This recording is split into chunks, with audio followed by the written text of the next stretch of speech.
This is a Film Stories original podcast. Grand Canyon University makes earning your degree possible with over 130 academic programs for traditional campus students, with more than 80 bachelor's programs offered online. GCU provides you with the personal support you need, from complimentary unofficial transcript evaluations within 24 business hours to scholarships, academic support, and your GCU graduation team, led by your own university counselor. Find your purpose at GCU. Private, Christian, affordable. Visit gcu.edu. We made this. Welcome back to the XCast. I'm Sarah Blair, and I'm here to present to you a very special two-part interview with none other than Annabeth Gish. Cortlan and I were lucky enough to be able to sit down with Annabeth for a long chat early in 2020, and now, at the time of this recording, it is 2022, and she has been busy. So we decided to invite her back for another quick chat just to catch up. Sit back and enjoy this very special episode of the XCast with Annabeth Gish.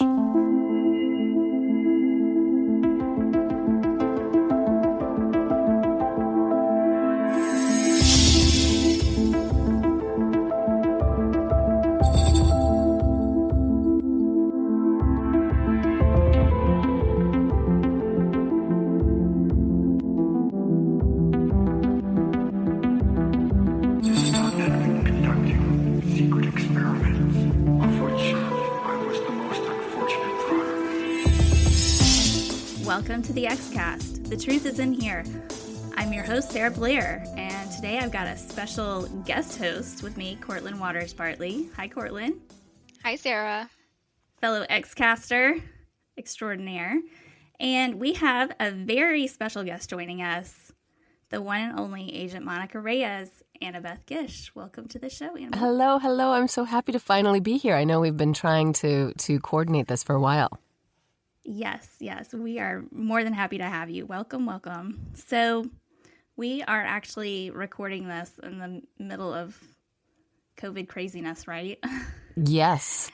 And it probably will not air for quite a while, but we are going to definitely get out to the patrons as soon as possible. So it's going to be fun, and we're excited to have you here. And do you want to dig into it? Let's get into Agent Monica Reyes. Okay, let's go. I miss her. I really miss her. We miss her too. We do. I think especially because while I was, as everyone knows, very happy to join the last two sort of limited series seasons, it wasn't as satisfying as I had hoped or thought. I know there was that hashtag justice for Monica kind of a thing. Or Jonica, I wish Robert could have also been there, been present. But I just have such a fondness for who she was as a unique presence, a unique woman in that X-Files universe. Absolutely.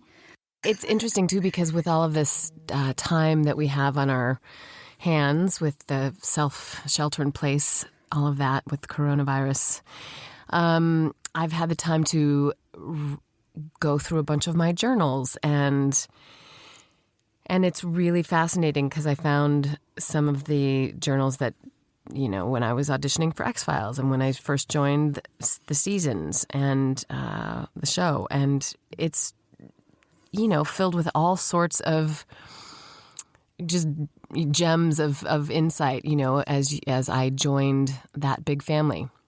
But yes, I had to audition repeatedly. I mean, I went in, I read for Chris and Frank, first I read for the casting director, Rick, and then I made it past that hurdle and read for Chris and Frank, had a lovely meeting with them, and then had to test for it, which I think is always, the process of network television testing and auditioning is pretty much hell. You have to go into a room of a lot of producers and a lot of executives and a sort of an amphitheater type of stage in an office building, but it's still meant for these kinds of a screening thing. And you know your competition, so you have to somehow channel love and positivity, but with a competitive grace, and not let your mojo get a little, off course with the stress of it. But yeah, I auditioned and I got it, and I was ecstatic. That's awesome.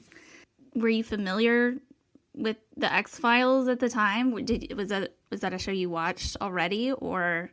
Yes, I was absolutely familiar with the show, especially because I think it was my sophomore year? No, my freshman year in college that it premiered. And it was definitely an event show, and people would go down to the dorm commons room, or, I just remember it being sort of a new iconic television show. Now, I didn't dive deeply into all of it. I sort of, when I did join the show, I had to educate myself on the mythology and all of the character arcs, and which I still, the incredible complexity and prolific nature of the X-Files world is, I don't know. I mean, I'm sure many people know every single detail, but man, it's hard to keep up. It is. We're the people. Yeah, we're those people. You're those people. Yeah, I can ask you guys. Yeah. But I think that was, it's nice when you're bringing a new character into a new world. Monica, was a new entity herself. So she had to meet Scully and Mulder and Doggett and everyone on their own terms, What was it like coming into such an established show? Was it harder or easier than you thought? Or did you have an expectation, I guess? No, I definitely knew there was a sense of like, holy shit, you're joining a very popular show with very, award-winning show. Gillian and David were iconic. Both at that time were very set in their place and, were famous. And so, yes, I was terrified. Terrified, but also confident that, once you go through that process and you're chosen, then I was really ready for the task. And I just loved it. Loved every minute. Well, so Special Agent Monica Reyes appears first in season 8, which is one of my favorite seasons of the show, actually, even though, I think that there are a wide variety of opinions about season 8, and that's fine. But there are two, and then the finale. There are 2 episodes in season 8, and then the finale, kind of two-parter. Did it feel like a slower transition in? Because it wasn't like come in and make 24 episodes. Yeah, that was, I joined late in the season 8, right? Isn't that how it? It's kind of like toward the back of the middle. Yeah. That was I think a good sort of training crash course, because you just weren't as exhausted as that show was no joke in terms of the toll it takes on your energy levels, your sleep patterns, your mental sharpness, because the dialogue was always dense. And you always needed to comprehend what you were saying rather than just kind of regurgitate it. And the hours were long, that they had, it was a different time in the industry where they had just so much money, and we could shoot 14, 16 hours a day. There was just, everybody calls them Fraturdays or whatever, where you'd go to work on Friday afternoon and you'd see the sunrise Saturday morning. And, but yeah, I think it was kind of a slow, I think for them too, for Frank and Chris and the writers, it was, they knew they needed to give relief to David and Gillian, because after 9 years or 8 years, that exhaustion, I'm sure, was there. But I think they were also tentatively exploring how the audience would respond to me. They'd done it with Robert, with John Doggett, bringing him in. And while we never, I don't think it was ever, I know it wasn't ever meant to be like Doggett and Reyes replacing them, it was just a nice additive and relief, I think, for David and Gillian. Yeah, well, and I mean, like I said, I know people have a variety of opinions about season 8, but people have a lot of opinions about season 9 of the show. Oh, yeah. Was that difficult for you, or for any of you, I guess, not just you specifically? Yeah, I mean, you knew that there were politics and emotions at peak and at play, but it was not my job to get involved in that and just do the best that I could. And, it really also was a springboard for so many great writers where we got to, whether it was episodes like 4D or Audrey Pauly or, Empedocles and This Is Not Happening. I blur in my mind 8 and 9 together because it was just seems like such a time in my life. But, I think it was a time of them trying out new things, and some worked. Most of them worked, I think, but some just didn't, But it was awkward. David was in and out, and Gillian was there, and she's such a force. They both are. And their chemistry is irreplaceable. But everybody was, it's a grueling grind of a show. I think they were tired. And I mean, the X-Files cast and crew is renowned for being a really tight-knit family anyway. So, I'm sure you had a lot going on in your personal life and all of that. So it seems like you kind of blended in pretty well as far as, like, on screen at least. Was that hard to, like, fit into the dynamic, or did you mostly kind of just keep to yourself and you had your own thing going on? Or Gosh, no, I'm not that type of a person. I need, I long for that community, that family. And there were so many people on the crew who welcomed me with open arms. Again, I never was, I navigated it, I think, carefully because I never was trying to take anyone's place. But, people like Kim Manners and Harry Bring and, people who were absolutely essential to that show really warmly brought me in and made me feel welcome. And then, in fact, for example, listening to you speak, it makes me remember Kim Manners' funeral. And at that, obviously, the show had been canceled by then or complete. And going to Kim Manners' funeral was just an absolutely just dive right back into the beautiful family that the X-Files crew was in particular, just everyone there. And it was moving. And so, yeah, it was something special. It really was. Yeah. Also, I know season 9 premiered like 2 months after 9/11 happened. So how did that did that have any effect on, I mean, it's a major historical event, like, did that have any kind of effect on the season or the tone that year? Absolutely. I mean, I will never forget, I was supposed to go into work that day, and obviously got a call that no one was going in, and absolutely woven into that season is the solemnity of that time, that our country had changed, that there was a threat.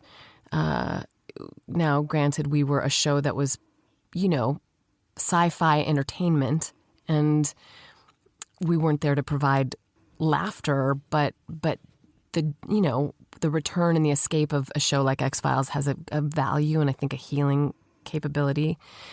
I remember when we did go back to work, we had, I went out and bought, 200, 300 little votive candles and brought them out to the crew, and everybody was doing something to kind of ritualize and the event and just join together. But I remember we all had a moment of silence, and Robert was deeply, deeply affected, of course. We all were. And it did, I think, because of the vulnerability of that time. Like I said, there was a solemnity to the way we worked. And it's interesting because, I feel like, X-Files up until that point had been sort of, and we'd been living in a world where conspiracies and X-Files and conspiracies went hand in hand, and aliens and all of that. And then all of a sudden it just got really real. And it kind of, I don't know if it necessarily changed my perspective on the show or anything like that, but it just sort of, there was that tonal shift, I think, in the middle of season 9. And I mean, it was unavoidable, but yeah, I think that had an effect. When we were all talking with the Gishies the other day and we were talking about pandemics and everything, isn't it interesting, to see how predictive, certainly suggestive or provocative, but I really, wonder how predictive and prescient Chris and Frank were in all of this. Yeah. Yeah, and it's been fascinating. We've been recording the Fight the Future Minute recently, these past few months, and it's just we just started to release the episodes. But I mean, I went back and watched the movie, and there's a couple of sections. It's almost exactly word for word what's just happening in our world right now, and that was 20 years ago almost. So it's bizarre to think about. I'm like, well, I mean, this is why I'm an X-Files fan. The X-Files knew what was up, and I told you ahead of time, But it is fascinating how so much of that has come true. Again, I think it was also ahead of its time in terms of, we've all talked and know about the Scully effect, and how advanced it was in terms of representing women as complicated. And even I have felt such acknowledgement, like when the very first time I met you, Cortlan, of just, a real appreciation for women, seeing women on TV playing roles that were not one-dimensional, science, and thought-oriented. And so again, I think, Chris and Frank were onto something. Absolutely. So how was it coming back 20 years after the fact to do the revival series? Were you excited or? Yeah. I was very excited. Of course, I wanted it to be more both times, and, truth be told. But it was just like, and meanwhile, this is 20 years over. There have been marriages and babies and divorces and all sorts of life changes within everyone's world.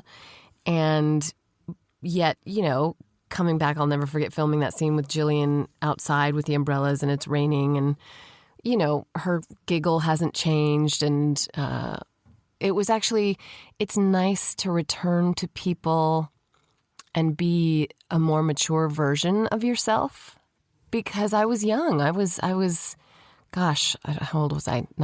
26? No, 27. Let's see, I met Wade when I was 30. So I was 28, 29, yeah.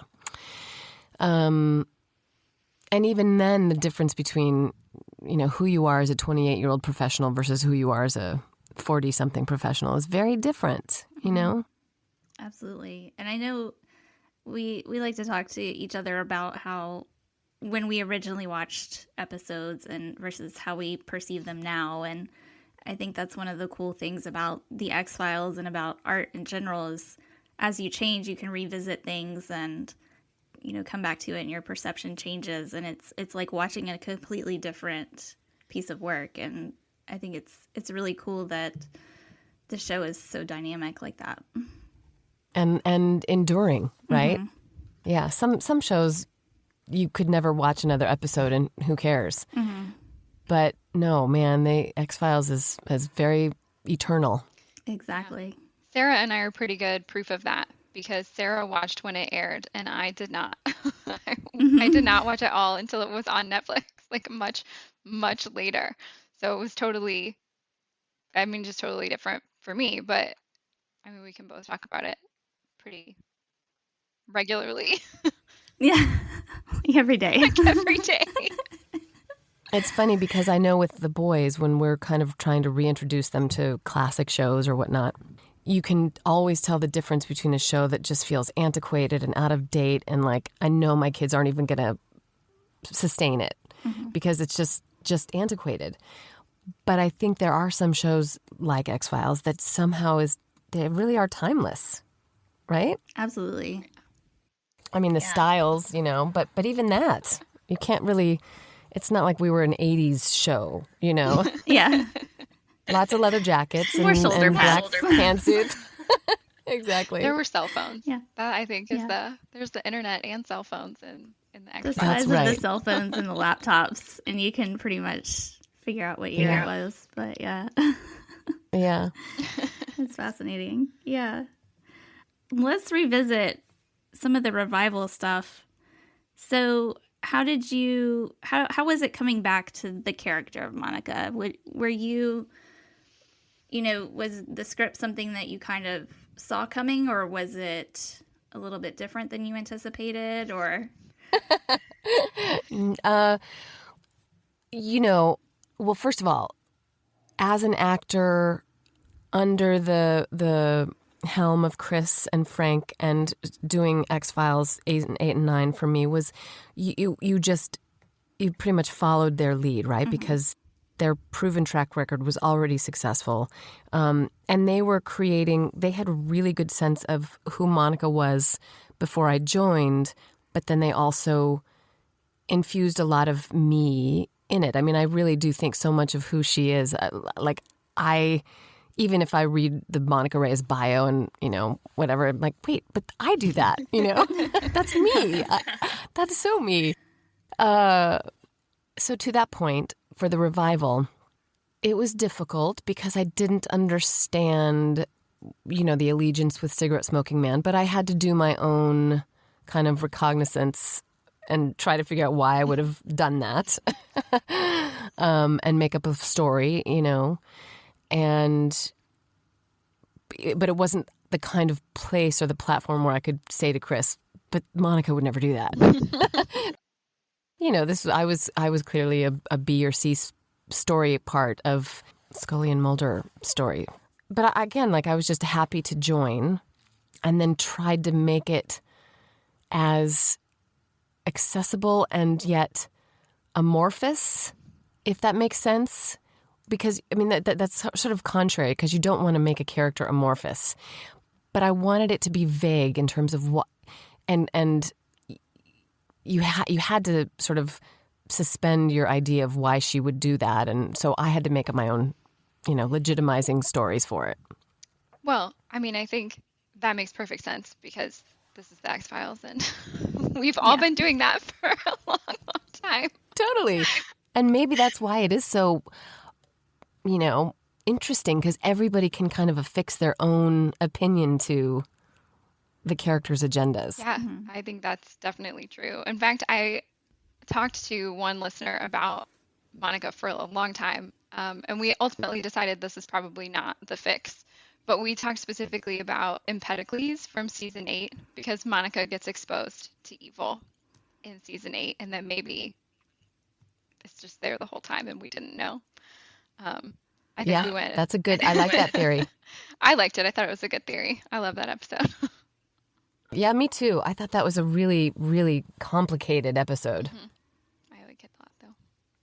Yeah. What are some of the other favorite episodes that you have that you were able to either be on or just watch on the show? Or Well, I mean, I think for in terms of me, I really liked. It's common knowledge. 4D, Audrey Polly. Those were my two favorites. But again, this is not happening. Empedocles. There were so many moments in each that always had a nugget of just for me really vivid, great moments. Even I can't remember what episode it was where I was, stuck in some water. What would that have been? I know I was in a leather coat in a bunch of water, and I can't remember which one it was. In a bunch of water, like in a tank of water. Yeah, and I think Vince Gilligan had directed it. I'll look it up, but and then I'll email you. But my memory's fading. I do have to ask, how was it working with Vince Gilligan? He's one of my favorite writers and directors. As everyone says, again, this was 20 years ago. He was just a genial, affable. You knew he was a creative force, but quiet, understated, kind. Like most of them were. Everybody on that show was, for the most part, just, I can't think of any real a-holes, honestly. I can't. Sarah and I just recently watched together the episode Improbable with the numerology because Sarah needed to know her number. Yeah. Oh, awesome. I'm a 5. I learned. Oh, you're 5. Just so you know. Awesome. And it's great because today is 5/5. So my 5 energy, apparently, according to all the internet sources that I looked up, is like super high today. I love it. Recording this on May 5th. Yes. Great. So yeah. It's good fun. That was a really fun episode with Burt Reynolds and Jillian. Yes. That I remember. Yes, it was surreal, like being in a parking garage playing checkers with Burt Reynolds and, and then some very sophisticated dialogue as well. It was fun. It's fun a to complicated watch. one, for sure. Yes. Yeah. And just I really enjoyed just the looks that you and Jillian were giving each other back and forth. Just, you didn't even need the words. You could just see on your faces. It was fun. Yeah, it was fun. What was it like for you? Like, a lot of people kind of use the term like sunny X-Files agent to describe Monica. She was a little bit more upbeat. Mm-hmm. Was that something that you chose to bring, or was that in the direction in the scripts, or? That was a very specific quality that Chris and Frank wanted. I remember that adjective being, kind of woven in very early on, even in the audition process. They wanted some sun, they wanted some light, they wanted some levity. But even that, it was not like she was a, hey there, skippity-doo-dah. She was never like, she was a complicated, sunny, person who had, an interest in the dark side of religion and religious studies and the esoteric, but just sort of a peaked, and I think it was about that. It was about sort of, tapping Scully on the shoulder and tapping Mulder on the shoulder and tapping Doggett on the shoulder in terms of like, hey, let's just think about this like 15 degrees differently, which I that just shows good character variations, Mm-hmm. Yeah, one of the things that I commented to Cortlan about was that I really enjoyed her backstory, her New Orleans backstory and all of that. How did that come about? I remember, again, they clearly had her backstory, her Bible, kind of all, her name, everything that she spoke Spanish. It was very clearly given to me straight from the beginning. I think then, though, it just evolved, as it went, as they normally, when you start to build something, then the layers just keep adding on. But yeah, me too. I was very intrigued by her because she was already so not paradoxical, but she had a lot of colors. And so I wonder how much that kind of wove into sort of later on in the later seasons, in the newer seasons, when she sort of morphed into the darker realm. I think that there's purposefully a mutability to Monica that went in between Scully and Mulder. She and even to the point where, I think we can talk about the fact that, like, yes, she was probably she wanted to have a one life with John Doggett, but she could have also been with a woman. Do you know what I mean? There's just that mutability, fluidity in her that made her, I guess that's what justified the switch to aiding cigarette smoking man, Was having a character that was that flexible, because Mulder and Scully are like notoriously inflexible in their sort of polar opposite perspectives. So I think bringing Monica in was really like a good bridge for those two extremes. I think so too. Yeah, I really liked her sort of like she was like you said, Cortland, she's kind of a bridge. So she had like she believed in kind of the wilder theories, but she also kept a level head about it. She's like, well, there are these theories that I, want to examine, but I also understand that it could be this more realistic thing too, which is a really fascinating dynamic for her. Yeah. It's interesting, right, to be like although not really, because if you think about like Mindhunter or shows that have anybody who's a detective usually has some sort of psychological bent, that's just not all light and luminosity. If you're chasing the darkness, then there's something in your, even as viewers, right? Some people, that I've met are like, they've never seen an episode of X-Files, don't care, won't watch it because it's sci-fi. Some people I've met won't ever watch Haunting of Hill House because it's horror, but then there are those of us who bring that shit on, like, go. There are some of us that have to watch it from behind a blanket with like 3 other people in the room.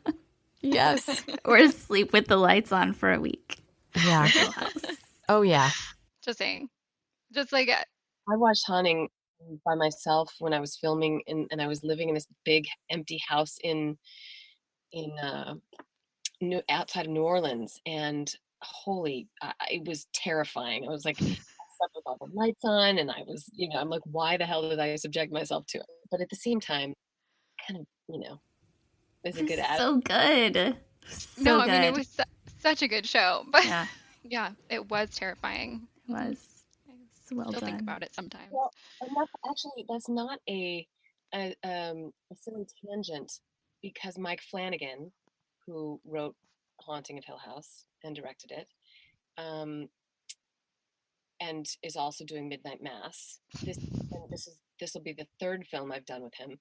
Is a huge X-Files fan, right? So I think X-Files probably informed his sensibilities of complexity and all of that as well. I don't want to speak for him, but I know for a fact that I was on his radar because of X-Files. Well, I think that's true of so many shows that followed it. I couldn't even begin to name them all of the things that came after it that probably exist because of it, or at least in some part because of the X-Files. So, excellent tangent.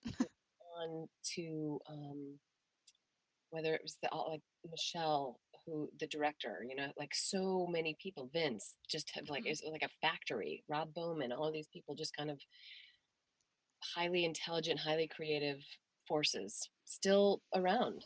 Mm-hmm. It's really cool to see the ripple effect. I mean, it is like the Scully effect. Like, we had all these ladies going into science, which was so cool. But then in the entertainment industry itself, it really inspired so many. I mean, it inspired me to write a freaking novel. So, I mean, like, it's just amazing, like how much that all kind of leaked into different things. And, I don't know that we would have shows, like you said, like Mindhunter and Hill House and all of that today if not for the X-Files. Yeah, it's also funny too, and this speaks to the fan base, right? Who I've had the pleasure of meeting in the last, I think, 2 years or whatever, since the convention circuit, that I try to explain it to my friends who aren't actors and or aren't fans of anything. But when I try to describe the quality of intelligence and in like really smart, relevant people, I hate that word, relevant is but smart people, individuals who are searching, who are complicated, I think the fan base is diverse, and it's just intelligent as hell. I really do. Yeah, absolutely. And getting to meet people in conventions and all of that, like, how has that been, like, having the opportunity to meet the fans even after so long? And I mean, was that something that you did recently after the show was finished, or was that something that came about more recently? Well, I think it came about just after the last revival episode. I was approached, and I was, it was a whole new world to me. but one that I'm just incredibly grateful for, because I, as with like the Gishies, and I've just met really genuinely wonderful people. I'm not kissing anybody's ass either, Cortlan and Sarah. I'm just, whether it's you both are creative in your own right. Some are frontline workers, some are scientists, some are police officers. So, it's just so diverse, but really, I think the convention circuit for me has been incredibly humbling. And not that I needed to be humbled, because I'm a pretty humble person anyway, but humbling and eye-opening and bonding. It's really, especially like, for example, Mitch Pileggi and I have had the freaking best time reconnecting after all these years. And when David and we were all together for that one, there was just a real sense of something special going on, Yeah. And I'm sure it's got to be a lot of fun to kind of be off the set, because, you get to have the interaction on the set, but it's work, right? You're professionals, you have that level of, doing a job. But then at the conventions, you get to hang out, and it's more fun because you just get to play, and it's a different dynamic. It's just a nice human interaction. Mm-hmm. Yeah. We definitely had a fun time getting all the X-casters together at X-Fest too. It was almost, because we had never all met before in person. We do the X-cast. We've got half the crew in England, half the crew spread out all over the United States, and it was a really nice opportunity for us to all kind of come together. And we were like, yeah, the X-Files is really cool, but here we are together, everybody. It was really exciting. Any tribe you all are. Yeah. So we had a good time. Yeah. X-Fest too, how did that kind of compare to, kind of other conventions that you had been to? Did it have a different feel to it, or? Well, it had a different feel because it was just specifically X-File centric, as opposed to other conventions. And those are fun too, in a different way, because then you're seeing, I'm seeing different actors from different shows I worked on, or different, it's just a whole other world. But X-Fest was nice because it just had that intimate family feel, very focused. Yeah, it was good. But David and Jillian didn't go to that one, did they? Mm-mm. So, yeah, maybe the next X-Fest. I'm trying to imagine David and Jillian like in that hotel with like 500 people who love them a lot, like a lot. Like I remember, Sarah, I think, Sarah, you were there that at some point we were sort of sitting in the lobby, and Tom Braidwood was kind of sitting like quietly by himself, and it was just sort of like a thing that was like over in the corner of your eye, and you're like, what's happening? I'm just trying to imagine that scenario, what it would look like if David and Jillian were there. Yeah, so it was kind of a surreal experience, and then Cortlan and I waking up at the 3 a.m. wake up club. God, That day. We were just so excited. It was a really long day. Yeah. Opening Starbucks, and wow, yeah, it was good times. Exhausting, I'm sure. Yeah, but so fun. Actually, I don't even remember it being that exhausting, though. Mm-hmm. I think I always come home from conventions really exhausted, but I don't remember it being exhausting at the time. I remember waking up at 3 a.m. and walking to Starbucks before they opened, and I did not go back to sleep until at like 2 o'clock, like Sunday morning. Wow. Yeah. Wow. But I don't really remember what we were doing. I'm sure we were busy. There's a definitely like energy pulse that, because there are so many people and you're kind of fed, and then you crash. At least that's my experience, is that,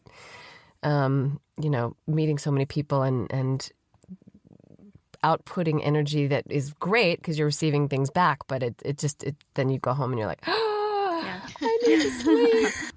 And you're like, wait, did that just happen? So you have to like pump yourself up to sit at the table and talk to like 100 people at a time. No, it's just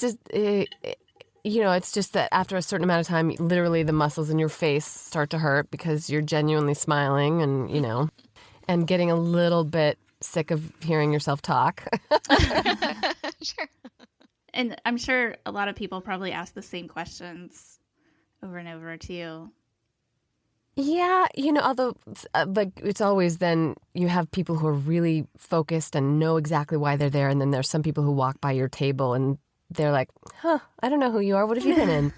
Nope, never seen that. Never seen that. No. Yeah. Okay, goodbye. Thoroughly unimpressed. Okay. Thoroughly unimpressed. That's why, like, it's not necessarily this like ego boost. There are a lot of people who are like, "Who cares?"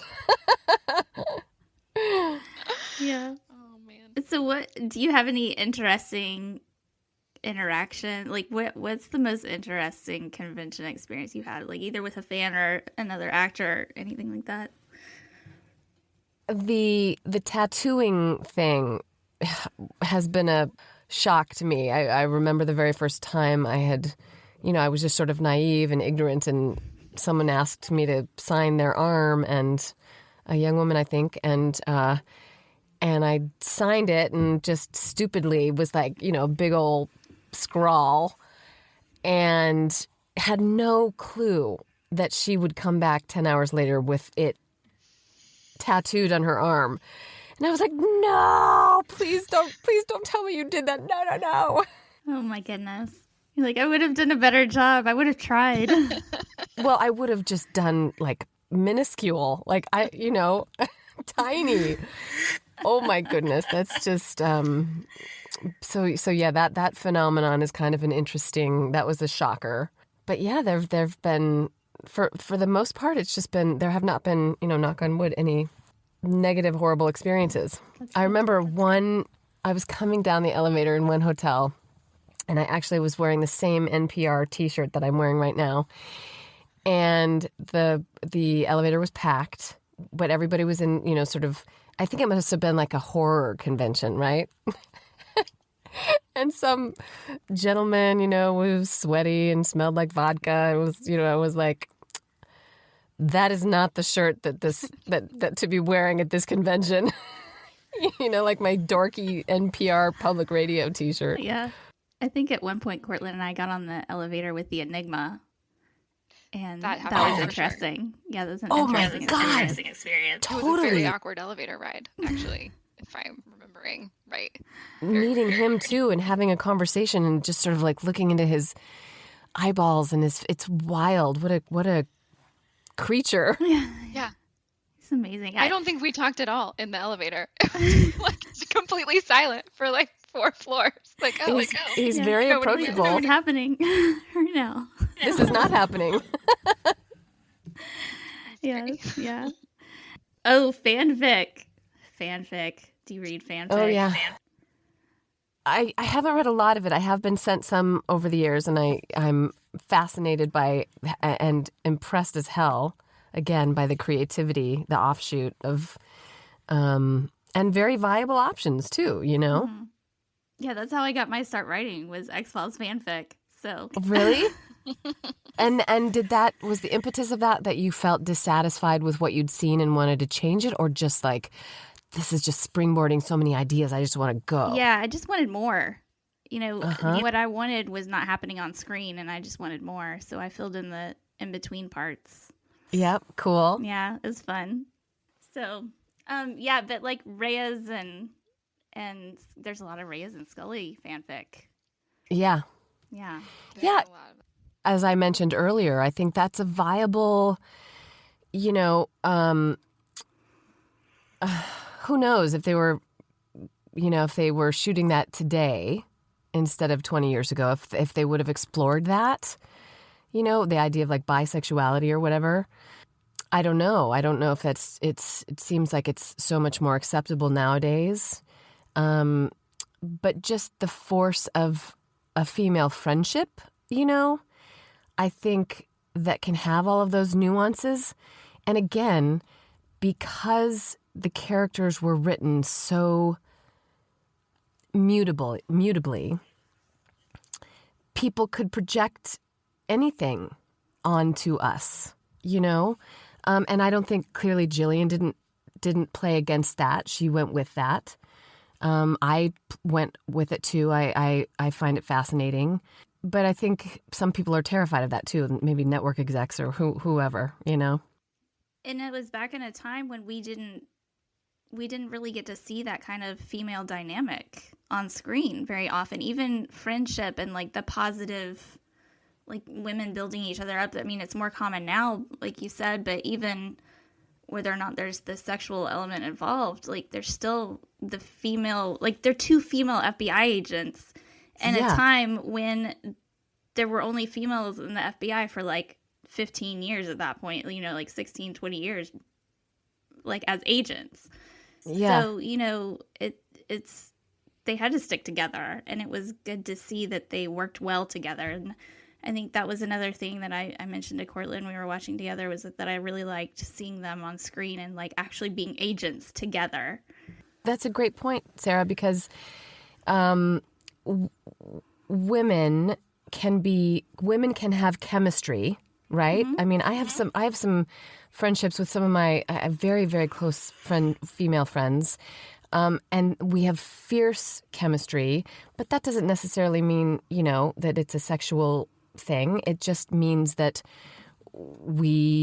it's alchemy. Most relationship is that works, right? It has to be how you affect each other, and some friends elevate you and make you fight harder and work harder, and some friends deplete you. And, you know, I think the idea of Scully and Reyes being neutrally supportive of each other with this, at the same time, like, not, is it competitive? Is it, you know, there's always just a little edge, you know, which makes it intriguing because it's real. Yeah. Sarah, were you and I talking about Existence just recently, where we were talking about whether or not Mulder should have gone with them when Scully has her baby? Yes. Or whether, because I think there's like, and you know, we did not write this, so whatever. But I think there are pros and cons both ways to that. Like what we get to see is women going and working together and doing this thing that women do. And so that I think has a lot of power just by itself, whether or not we want to argue about. But at the same time, you know, if he's the father of the baby, even though, like, where is he? But yes, then they're all of those sort of platitudes and metrics. Again, I think in retrospect, I think it wasn't that they didn't want to commit. It was just that they played a lot with varying degrees of it. You know, which makes it so interesting, and I think again resonates with a lot of people because they can project their own stories onto it. Yeah. And also, I mean, I liked that they got to be, you know, I said this, but the two women investigating together, but so often it's like when you have partners in a cop show, there's a male and a female. Like if you get the female, if you're lucky enough to get the female, she's paired with a male. And it's like, I want to see the girls getting the job done together, you know, and Cagney and Lacey. Do you remember Cagney and Lacey? You're probably too young for that. But had a similar kind of like female camaraderie, you know, that, But I wish there were more. I was just thinking about that because I was kind of going through season 9, and Providence and Providence are actually some of my least favorite from season 9. But the best parts of them are definitely when Scully and Reyes are like working together. Because I'm pretty sure Doggett gets taken out of that pretty quickly at some point in that like 2-parter, and the best parts of it are definitely those parts where they are working together to figure everything out. Yeah. So there should have been more. Yeah, I agree. Well, clearly as evidenced by Jillian's her new sort of level of work, you know, she is a shapeshifter, you know, she is fiercely smart and fiercely independent and crazy talented, and she can, you know, play just so many different tones. I'm excited to see the new Crown. Oh yeah. Oh yes. I'm so excited on The Crown. Yeah. Yes. It's like, what are we talking about? Margaret Thatcher, right? She's going to be I'm Yes. so excited for that. Oh my gosh. Yeah. Yeah. It's going to be amazing. And Sex Education was just a phenomenal show. I love that show so much. Such a good romp. Yeah, it's such a great cast too. Everybody in that show is just great. Yeah, it's good times. Do you have some time for some fan questions from our mailbag? Yeah. All right, Cortland, do you want to kick us off with the questions?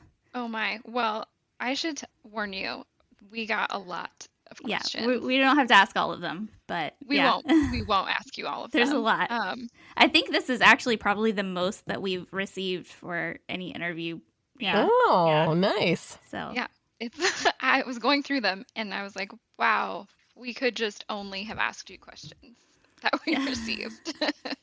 I'm trying to find one that I really liked, and I remember that it was at the bottom. Oh, okay. I think you talked about this, just like touched on it just a little bit. But Eleanor Butler asked, what was it like when David Duchovny came back to direct and act, and did it change the dynamics on set? That is a good question. Well, I think inherent in the asking of that question is the answer. Because yes, of course, there's always, with every director, the energy shifts on a show. Usually what was nice is, although with 24 episodes, some of the smaller shows that I've been on, they've only had like 3 directors who are just sort of rotated. But on a show with 24 episodes, then obviously that's a lot. But yes, because as one can imagine, it was his old stomping grounds. He's in a new position, although and he's a fantastic director, knows exactly what he wants. But yes, of course, it was, nobody was tiptoeing around anything. It was just different, And I had to get used to him, because David can be intimidating because he's just so smart. He's an intellect who's very handsome. Was the line, he's a damn good-looking man. Yep. Yep. This is a good one from Cheryl Betty.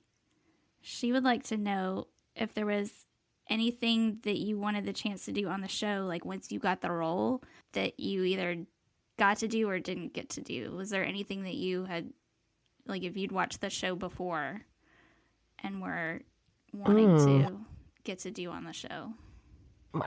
There were so many things that I got to do on that show that I would never have even imagined, whether it's shooting at night on a Navy ship, or flying in a helicopter, running with a gun, or being strangled, and no. So no, I there wasn't. It was such a vast exposure to so many different variants.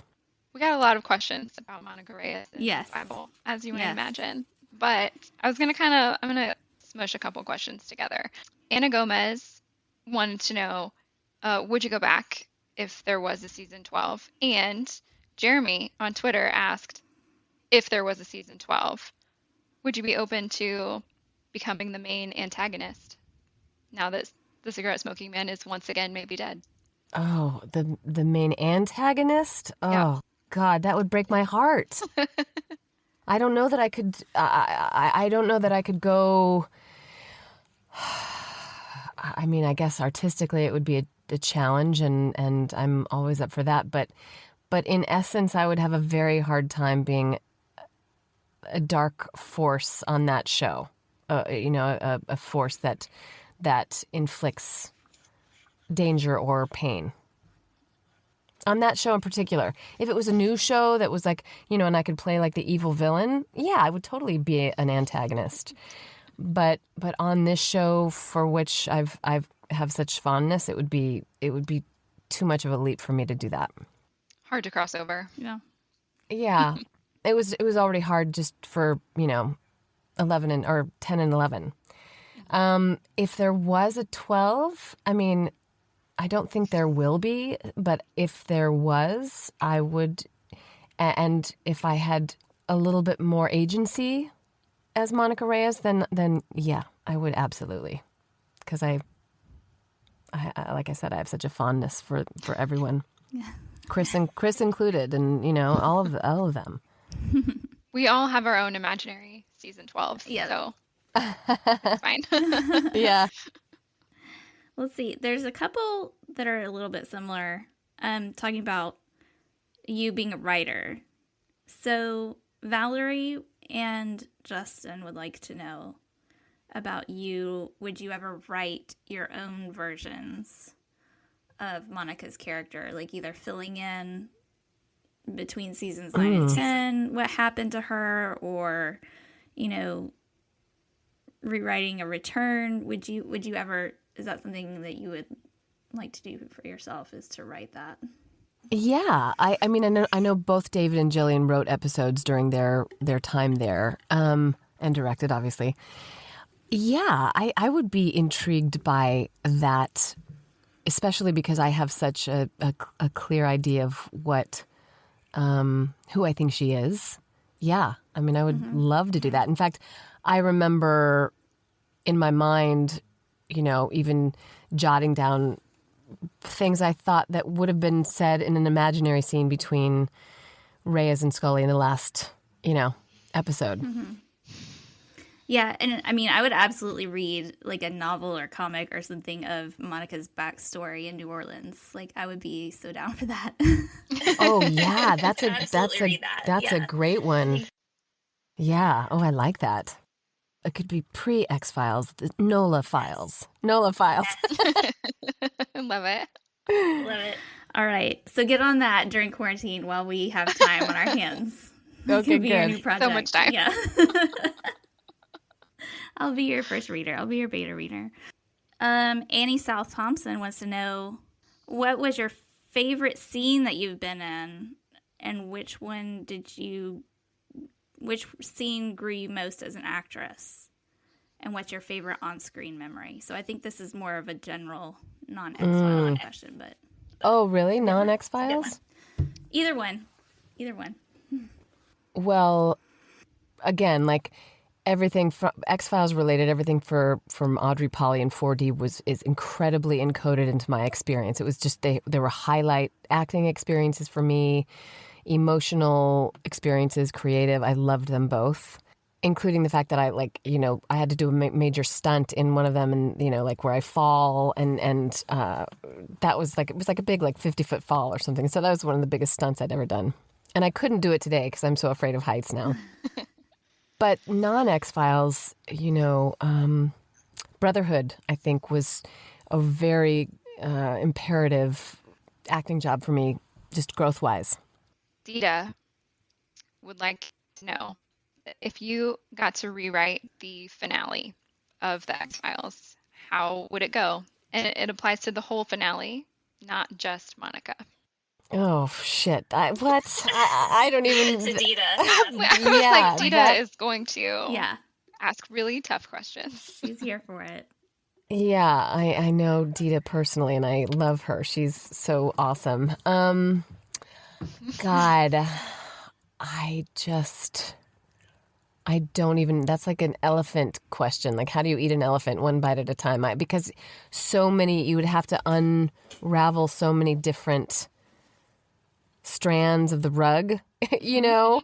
Okay, well, let's start with Monica. If you were going to rewrite her ending. She wouldn't die. Is she dead? I don't believe it. Chris maintains that the bullet only hit, like, whatever. Right. Yeah. She's not dead in my season 12. Skinner's not dead either. I just wouldn't have had the allegiance with Cigarette Smoking Man, and or I would have, I just wish there would have been some sort of reuniting of her intention with Scully. That was like a reconnection with her. Like a clearer act of like... Yeah. Reversal. Yeah. Yeah, let's do Dan's. Okay, good. Yeah. He's very optimistic. He would like to know, when X-Fest 3 happens and you are asked to attend, and then he says parentheses, because you know she will be asked. Yay. Which X-Files star, co-star, guest star, whoever, would you like to also see come to X-Fest? Oh. Because you would like to hang out, or because you want to meet them personally. Yeah. Well, I do. I love it when Jillian, and that one that we were all there with Jillian and David was just a great reunion, gosh, there are so many people. It's like a catalog of like all of the guest stars, you know? Well, Bert's passed, so we can't see him again. I'm working with, on Midnight Mass, I'm working with Kristen Lehman, who was also on the show. She's lovely. Lori Holden. I think Lori Holden should come. She seems like a good fit for the fam, the X-Fest fam. Are there any hot guys that we want to come back? Well, I actually got to meet Carrie Elwes just last fall. Yes. I feel like he needs to be invited too. Yes, and he was at another convention, so we got to reconnect too. He's so lovely. We sat on the plane flying back together. He was very kind. I was the only person in his line with a not the Princess Bride item to have signed. And he spent forever like Googling how to spell his character's name from the X-Files because we could not remember. Right. The post-it scene. So I feel like he would be a good fit. Yeah, I agree. That's a great one. Yeah. Well, Annabeth, we really appreciate your time and hanging out with us so much. Oh, well, I appreciate you guys. I am, impressed and honored and grateful for kind of the new friendships we're forging and how creative we can all be in these weird times. Yeah, I'm really glad that we could make this happen. Me too. It worked out just perfect, didn't it? Yeah, it is, right? It's the timing is everything. Absolutely. Yes.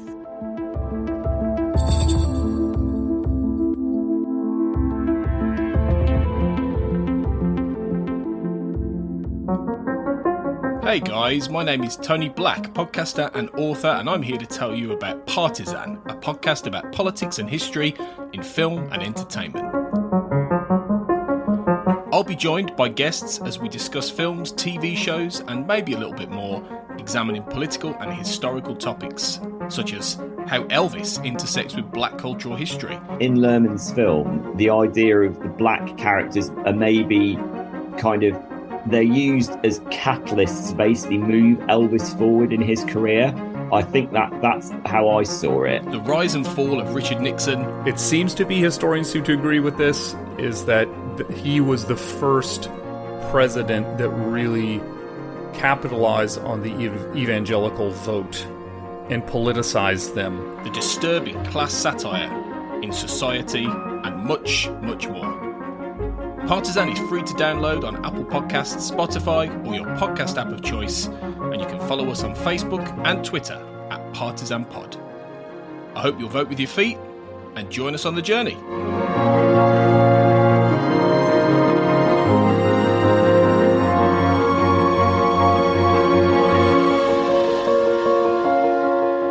Hi, I'm Annabeth Gish, and I play Monica Reyes on The X-Files. You're listening to XCast. Welcome back, Cortlan and Annabeth. It's good to check in with you. We have had a busy 2 years, right? I can't believe it's been 2 years since we last did this. It's been 2 years since we recorded this interview, the first Yeah. version 1. Like 2 years and 2 months or something. Jeez. Wow. Long time. Yeah, we just wanted to touch base with you and see what you've been up to since then. I believe you were in something that was kind of small, not a lot of press about it. Midnight Mass. Oh yeah, that thing kind of It came and went like that. I don't think anybody saw it. But... Right. I think Midnight Mass is such a great cross section of religious horror and sci-fi, and it has this vampire element and all kind of everything thrown in at once. Very complicated, but esoteric, and also religious evaluation, critical thought. It's deep. Yeah. I mean, Cortlan and I really had a great time. I had a great time watching it. Cortlan. Sarah had a great time watching and then letting me know when I should be prepared for things to jump out of the dark at me, because I cannot handle that in my life. Right. And the whole cat thing, I'm sure, was very disturbing. Honestly, the cat thing was fine. The cat thing was fine. It's definitely the like face in the window that gets me every time. Oh, it's horrible. Yeah. Yeah. Well, you know, so in that time, which is pretty crazy if I really think about it, I did Midnight Mass. We shot it right. We were kind of one of the first things to shoot, go back up in August for Netflix. And so we shot during the pandemic, a show that essentially is about a pandemic of sorts, right? A bloodborne viral pandemic on Crockett Island.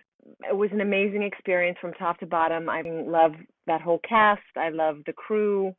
It was just a gift of a job because my whole family, we got to go to Vancouver together and be there together. And then I've also, since that, filmed The Fall of the House of Usher, which is another Mike Flanagan show, not yet out.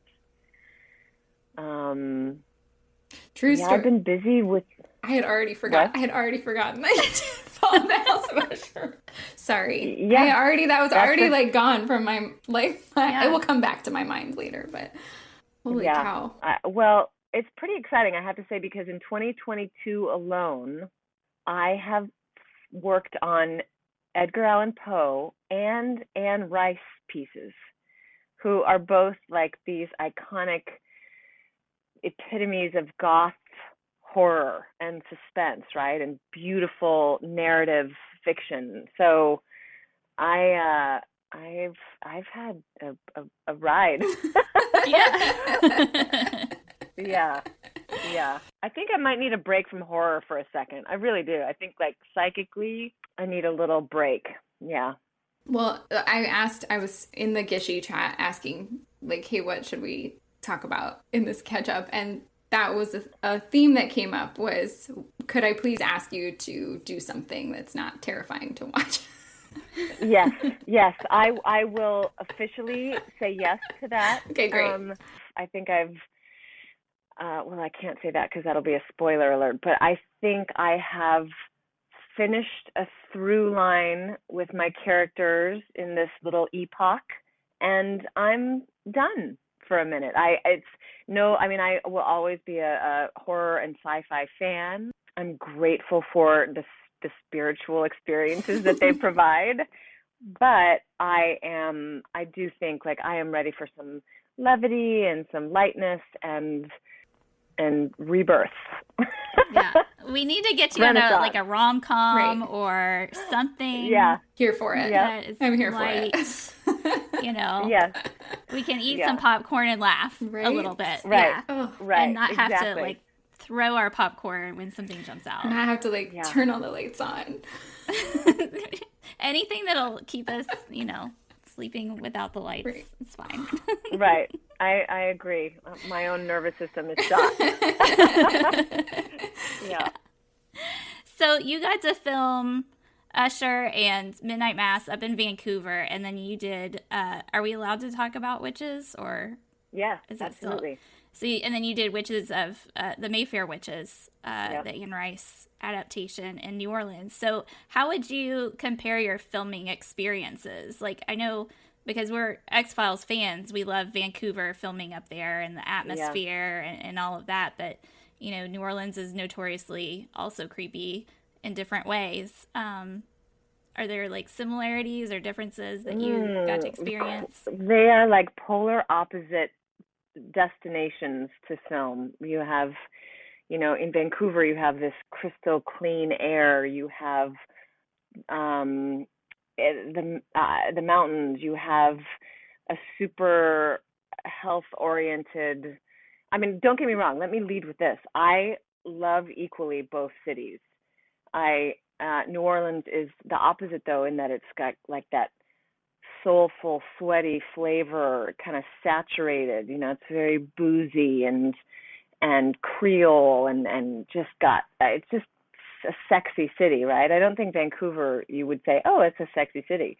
Vancouver's just like fresh and athletic and clean and crisp. And New Orleans is saturated in all this swampy, mossy heat. and that, of course, that those dictate and affect, I think, the outcome for sure. I mean, Vancouver is kind of the perfect neutral place because Crockett Island and, didn't have to be, it could be anywhere USA. But Mayfair Witches, which is based on The Witching Hour, written by Anne Rice, it takes place in New Orleans. So it is absolutely essential that you have that vibe, We're filming in these old mossy mansions, and it's just history everywhere. And the mystery and the graveyards above ground. And you know what I mean? There's just, you're sweating. You're sweating when you're filming, you know what I mean? So you're like, in Vancouver, usually, at night it's cold and you're freezing. But in New Orleans, it's hot and sweaty, and it's very different ethos. That's amazing. I love how the locations inform, the mood of the shows and how that all kind of just radiates on the screen. Because I know, when you were doing X-Files, you were filming in LA. By then, the show had already moved, so you didn't actually get to film X. But in the revival, the redo, the revivals were up there. Yeah. So how was that different? Did it have a different vibe, or was it still X-Files? Well, totally. X-Files has its own entity feeling in itself because you have, Chris and David and Jillian, and it's X-Files, so its reputation precedes itself. Which, by the way, I mean, Edgar Allan Poe and Anne Rice also precede themselves. But I don't know. I mean, there's just there's always an efficiency that was shooting with Chris, right? Like it just is very organized and controlled. So I feel like even that informed Vancouver, X-Files for sure, Vancouver.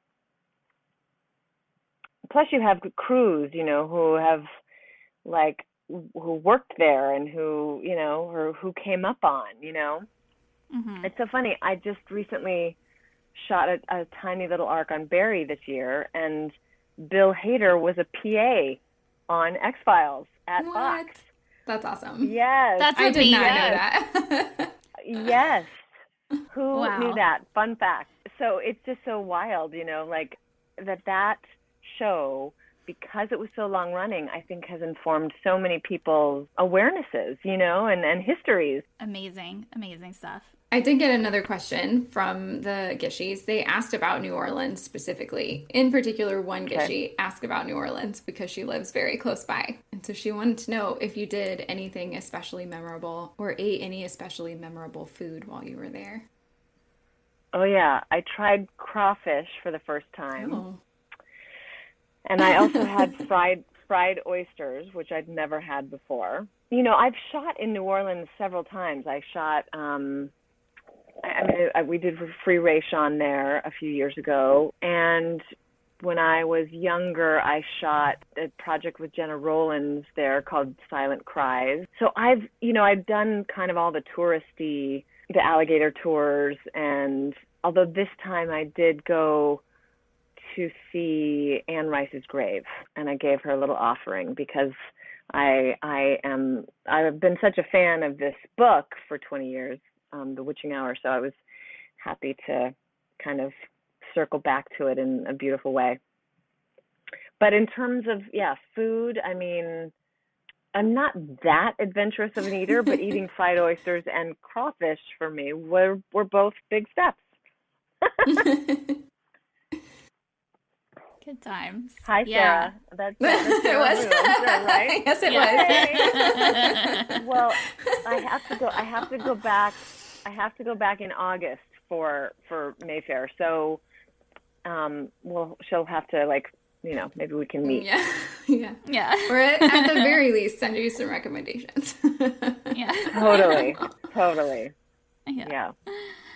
Yeah, man. Did you do any of the ghost tours or anything like that? That's always a fun thing in New Orleans. I did do one ghost tour, and I am, as we all know, I'm already sensitive to that kind of energy. You know what I found very necessary on this particular work job for me was finding a place. I couldn't just live in this. They kind of put all the actors up in a hotel, kind of a random hotel, nice hotel or whatever. But I couldn't stay there. I needed a place that had a window I could open, trees and access to like fresh air and humanity, because the material is so dark that and so I found this beautiful, it's the coolest hotel in New Orleans. It's called the St. Vincent, and it's this it was built in the 1800s, and it might have been a convent, but it was then turned into a home for quote unquote wayward women, pregnant women, run by Catholic nuns, and it's this beautiful. And then it was after that it was an orphanage, and then it was a hostel. So but now it's redone and it's very hip, but it's also got this history just seeped into every, like, oh man, I was in heaven, because it didn't, but none of it felt dark. It just felt homey, So that's my hot tip of anybody traveling to New Orleans. If you can stay at the St. Vincent Hotel or just go there, it's the bee's knees. So another fun thing that we got to do over last year is coming up on an anniversary now, is the Gish scavenger hunt that we got to do. That was fun. Yeah. I think we're gonna have to gear up our team again because it's about to start. Yeah. How fun. Well, the rest of the Gishies are, in fact, they're gearing up right now. I put the call out this weekend, literally yesterday. So perfect. We're on it. Perfect. Yep. Well, I will say, I'm glad you guys brought that up, because it was such a fun, I don't want to say like trust building exercise, because it's not like anybody needed to build each other's trust, but certainly during the pandemic, our Gishy Zooms and correspondences and chats were real good check-ins for, I think, our, group of folks. And it meant a lot to me. And then to be able to do this really fun, creative, philanthropic-based, like, of service with weird, kooky things was just like, fuck, this is so freaking cool. Yeah, And I got to see everybody's like creative sides and truly be amazed by what people created and did, and whether it was, like Sarah's lipstick thing or like cakes, and just, amazing. It was such a beautiful, I'm excited to join again this year. We're ready for it. Well, I think we're going to be much more ready for it this year than we were. I personally did not know exactly what we were getting into last year. But I feel like we're going to be much more prepared this year. And we made it into the Gish coffee table book from 2021. Our team did. So obviously we're going to do great this year. Yeah. We have a reputation to uphold now. We better bring it. Oh, no. Yeah. Yeah. Yes. Oh, man. Yeah. That was fun. Yeah, it's great. It's exciting. Really was. Yeah. It's too bad that we only have a limited amount of people that can be on our team, right? Or Well, so that's what we're talking about this weekend, is how many people want to do it, and do we need more than one team? Because if we have more, right, we'll just split into two. That's right. No big deal. We could have our own. That's right. And still cross. Whatever. Big deal. I like it. If there are no rules, there are actually a lot of rules, but it's fine. If anyone doesn't know what the Gish scavenger hunt is, you should probably go and look it up as soon as possible. Yeah, you need to Google that. And get a team. Get a team. It's the coolest association with my name that I've had no involvement with that now we just glommed onto, and I'm so happy because it really is pretty freaking special. Yeah, it is. Yeah, it should be great. It is. Yeah. And last year, they actually had one of the challenges for the scavenger hunt had something to do with you. And what was got it? Bonkers. The pizzas, right? Oh, Mystic Pizza. They had to bake. Yeah. People had to bake a Mystic Pizza. Yeah. Yeah, that was pretty cool. Yeah.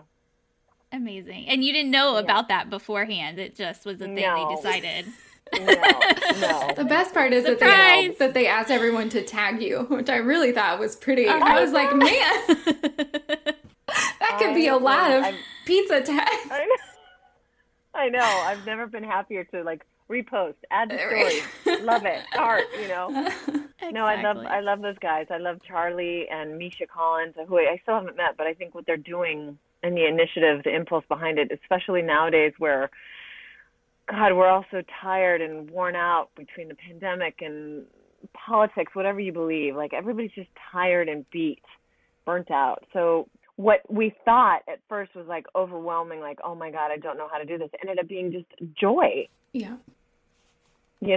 I do. Yeah. It's so fun. Yeah. It was great. Yeah. And the best kind of bonkers fun. Yeah. Just being silly and being able to let loose and be creative. Yep. Exactly. And not even worry. And so brave. We had people on our team that there were things on there that I was like, oh, I cannot sing in this YouTube video, or I cannot belly dance, or I'm not doing these things. No, but people did because they're so brave and so creative. I was like, thank you so much for all these people. I think it could be the people who participate in the Gish scavenger hunt, I think could change the world. I really do. Definitely. I think that's what we need more of instead of the Supreme Court. Not the same. Yeah. Right. Different vibes there for sure. Yeah, indeed. Yeah. Yep. Well, let's see, Cortlan, did you want to talk about? Did we cover everything? Were we caught up? Or? Mine are covered. Okay. Unless we forgot something, which seems possible since I had already completely blocked House of Usher out of my mind. I mean, well, it's interesting because I have. I also did a little indie film with Frank Grillo called Little Dixie. And then I did a film up in Winnipeg with Natalia from Stranger Things. I play her mom. And that's another kind of surprise horror. So I won't be watching that. No. Yeah, maybe not, Cortlan. Okay, I won't. Don't worry. I'm good. I'm tapped out. Yeah, you were up in Winnipeg when it was really cold or something, right? I was stranded in April, and I was stranded in Winnipeg. Yeah, I have been on 26 flights since January. Oh my Lord. And it's June. It's almost July. I am. Everybody keeps asking, what are we going to do for the summer? And I'm like, nothing, except we're started construction on our house, just doing a little remodel, and I don't want to step foot on an airplane. I think we're even going to go to drive to see the grandparents, and I don't want to be on an airplane. So. I don't blame you. No, not at all. Famous Yeah. last words. Now that I've said that, I'm sure. You're going to have to fly so much now. Yeah. Annabeth, you're going to a con, right? This fall. In September. Yes. Yeah. Connecticut. Yes. So Connecticut Horror Fest, I think. Mm-hmm. Yeah. September 16th and 17th, I think. Excellent. Yeah. That was the only remaining request from the Gishy chat, is that you please go to Wales. So, yeah. Great. I would love to go to Wales. Okay. And especially, yes, I would love to make Wales a priority. I know Dominic, I was supposed to go to Wales and then it got canceled. And then, I'm sure running these conventions are hard for the con people because airfare is expensive. Everything's just ridiculous. Mm-hmm. So. But on a boat, because no more planes. Right. So you'll be going to Wales via steamship. On a boat? No, never. But you're not gonna go bring a trunk with a crazy like a vampire angel in it back. A trunk with something obviously living in it, like carrying it. It's obviously moving. That trunk is moving. Yeah, exactly. Clearly something in there. Yeah. I mean, and how did it tie the shoes? I just need to know. How did it even fit in the shoes? How did I it have a lot shoes? of questions about how it worked. Were there shoes? Oh, I don't know. It's called suspension of disbelief. I know it is. Yeah. This is a podcast about the X-Files. I got it. Exactly. What are you talking about? I got it. Yeah. We're here for I just like to think about it sometimes. Makes it easier to reconcile scary vampire. Yeah. I love it. Oh, man. So that's about all, right? Annabeth, have you got anything else you need to talk about and let us know about that's coming up either this summer or in the fall? My head's spinning, so I can't even promote myself enough right now. It's all right. You've got a lot going on. Yeah. So let's see. We've got Usher. You filmed Usher. Is that coming in, October, November? I don't know when that will come out. Okay. That's Netflix. Mayfair Witches, I know they want that in October of 2022 on AMC. Excellent. Yeah. Excellent. We're going to be watching for both of those for sure. Yes, I know. I can't wait to. Yeah. Cortland's not excited, but she's going to be here for it. I know she is. Oh, Cortland, you're like, why did I sign up for this Annabeth Gish fan thing? Because it's bullshit. It's getting really exhausting. No, I'm just kidding. Yeah, it is. I'm just kidding. And the fact that you have to try to schedule with me, which I'm a nightmare. So I'm not gonna lie. This one I thought was gonna be. I was like, nope, we're just gonna shut this one. Yep. It's all fine. It's fine. It's fine. Totally. Okay, well, I love you girls, ladies, women. Yes. Thank you for everything. Thank you so much. Thanks to all the X-Files fans, too. Absolutely. Lots of love and good hope. So, Annabeth, where can we find you online? I am on Twitter at Annabeth Gish. I'm on Instagram at Annabeth_Gish. And then I have a Facebook page. Excellent. And Cortland, where can we find your awesome work? You can find me on Twitter and Instagram at CWB. It's my initials. They're spelled out phonetically. So CEEDOULBEUBEE.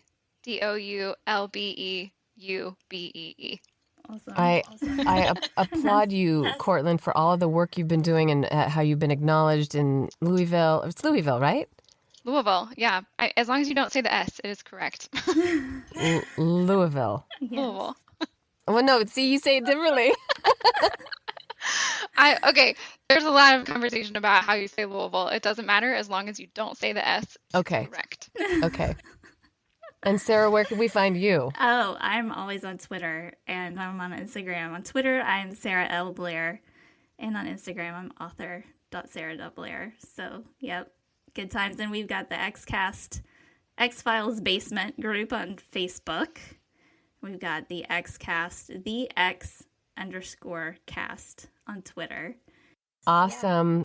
Well, I guess that about does it for us, friends. Until next time. Toodaloo. Trust no one.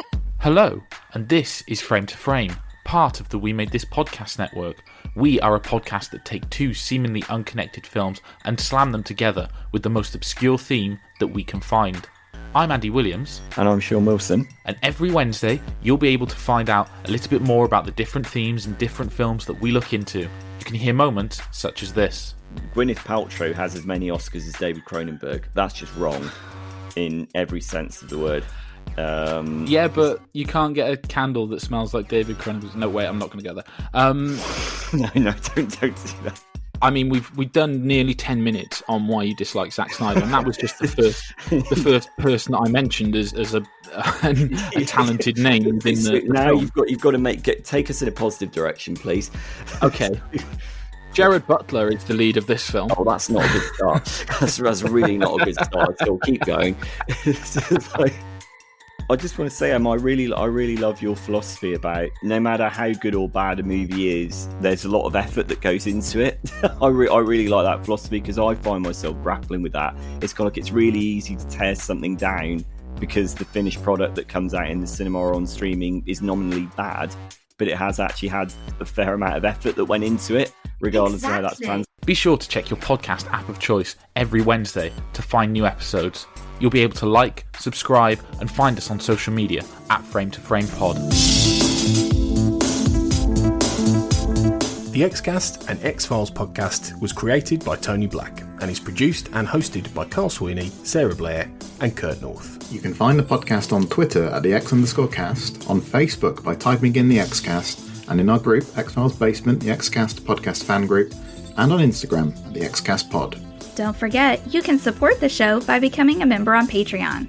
Our patrons get early access to episodes, behind-the-scenes chats with our hosts and a thriving community of X-Files, and other premium interviews and specials. To find out more and subscribe, you can go to patreon.com/thexcast. That's patreon.com/thexcast. We are also part of the We Made This podcast network, full of popular culture shows, including our Millennium series, The Time Is Now. You can find all of our shows at our website, wemadethispod.com, or via Twitter at wemadethispod. Thanks for listening and keep watching the skies.